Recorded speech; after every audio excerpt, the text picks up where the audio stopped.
You remember that old story, don't you? The boy who cried wolf.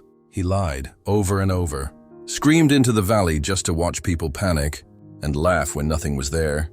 Then the day came when the wolf really showed up and no one came, and he lost everything. That's where most people stop the story. But that's not where it ended. The boy had a name, Elias, and after that night, he didn't try to explain. He didn't cry. He didn't ask for forgiveness. He just left. He walked barefoot into the hills above the village, built himself a small stone hut and disappeared. 10 years went by. Life in the village moved on. The children told his story like a joke. The elders used it as a warning, but no one thought he'd come back. Then one day he did. No fanfare, no speech. Just a quiet man with tired eyes and a heavy silence.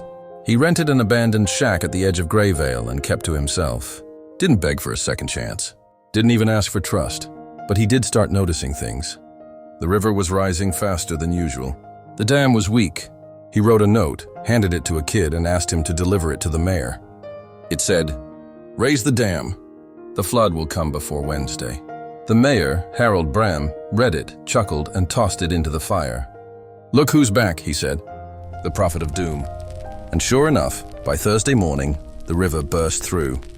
2 wheat fields were ruined, homes filled with mud. Livestock drowned. No one said Elias was right.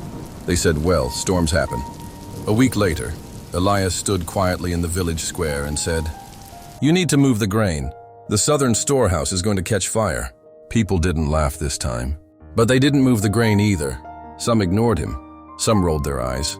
That Thursday night, lightning struck the roof of the storehouse. The grain caught and the fire burned for hours. 2 men didn't make it out. Still, they didn't thank him. They said, "He's cursed. Bad luck follows him." He tried again. He warned Julian not to take the old trail through the woods. "There are snakes," he said. "You'll get bitten." Julian walked it anyway. That night he came home shaking, pale and silent. A snakebite had swollen his tongue. He couldn't speak for 3 weeks. Elias told his sister Miriam that someone had been stealing water from her well at night. She snapped at him, said he was jealous, bitter, that he just wanted to feel important again.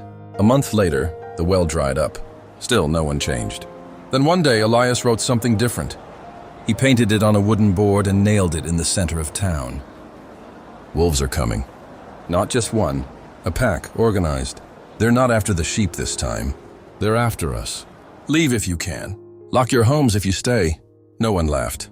They just got angry. A man named Marcus ripped down the board and snapped it in half. Said Elias was trying to stir panic. He wants to be the center of attention again. That night, the dogs howled once and went silent. The wolves came just before dawn, but this time, they didn't go after the animals. They went straight for the houses. They broke through walls, tore through doors. It wasn't random. It was precise. They attacked the homes of the people who had ridiculed him the loudest. 5 villagers were killed. A child sleeping by the window was dragged out. A woman shielding her daughter had her arms torn apart before she bled to death. And Elias? He wasn't there. They found his house empty, except for a few carved words on the wall. "I didn't come to be believed. I just hoped someone would listen," before it was too late. After that, the village changed.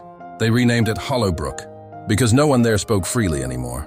And some say that in the forest, if you walk too close to the stream, you can hear a howl.